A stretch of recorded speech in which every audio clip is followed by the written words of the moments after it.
Hello, we're at Race Retro today at Stoneleigh Park. Race Retro is the biggest historic motorsport event in the UK, possibly Europe actually. It's an annual event, always held here at Stoneleigh. This is the first one they've held since 2020. COVID got in the way. There's a lot to see. Let's go and check it out.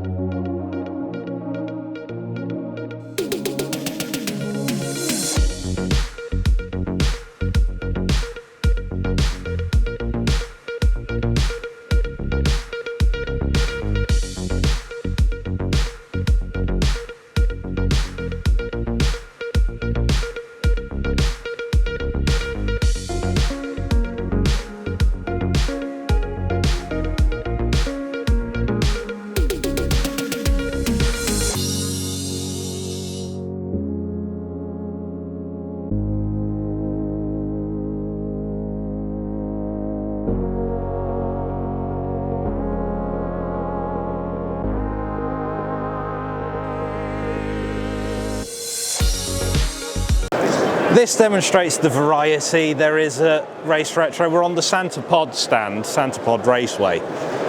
This thing is called Henry High Rise.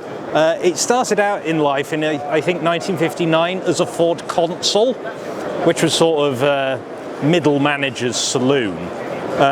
Then in the late 70s, it was converted into a gasser drag racer. Gasser is the term that's given to these drag racers that are sort of raised up off the ground quite a lot. Don't really understand why they are, but they are. It looks really cool either way. Anyway, Henry High Rise was an absolute star back in the day. He was on the cover of all the magazines, blitzed everything on the drag strip. Back then it had a 7-litre Chevrolet engine. Not entirely sure why they didn't put a Ford engine in it, but yeah, it was on the circuit for 10-15 years, something like that. Then it kind of disappeared and reappeared again in the early 2000s. It was restored with a new engine. It's now still got a Chevrolet engine, but 7.7 litres now, and it's actually gone through several owners since then, and it's now owned by Santa Pod's parent company. But it's just an incredible thing, and it's still really fast. I think it does a quarter-mile time in something like 9 seconds. And I mean, you just have to look at the detail on it. I mean, if you come and have a look in the engine, that is the supercharger. I've no idea how big, but yeah, that's bigger than a lot of cars' whole engines. Now you've got this massive air cleaner on the front, on the top. And these exhausts are just ridiculous, because I mean there might be more to them, but you can see it just ends there in a massive pipe. I've never actually seen this thing running, but I imagine it sounds like, you know, thunder, you know, in thunder in hell probably. It's an incredible thing.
I love this thing. It's a Mark III Escort, Jim, but not as we know it. What it is, it's an Escort RS 1700T. You probably haven't heard of that, but what it actually is was Ford's first attempt at a Group B rally car. They started work on it in 1982 when the regulations came into effect. It's got a 1.7 litre turbocharged Cosworth engine, rear-wheel drive. You can see the radiator sticking out the top of the back spoiler. It's an incredible thing. I absolutely love it.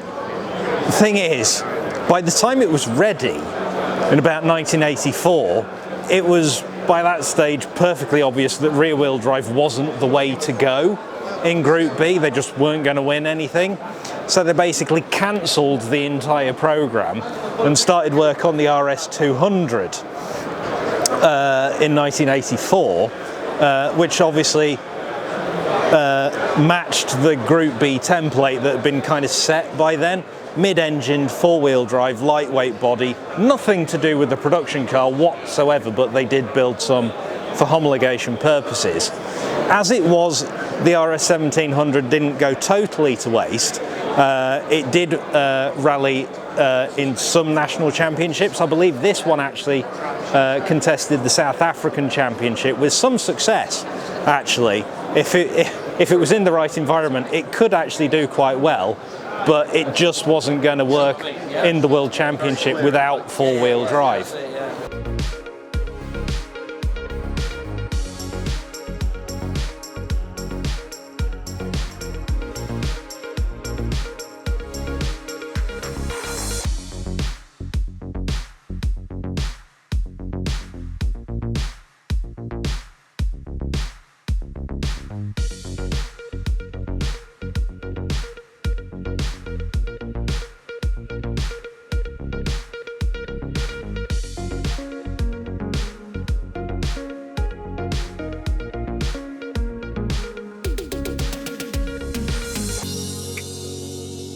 Doris, a early 1950s Daimler Majestic.